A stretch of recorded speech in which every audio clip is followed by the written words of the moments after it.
আমার সম্পর্ক বন্ধু সবাই বন্ধু না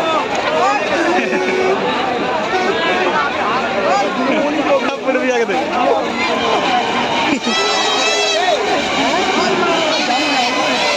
সবাই যেটা বলে আমি সেটা বলি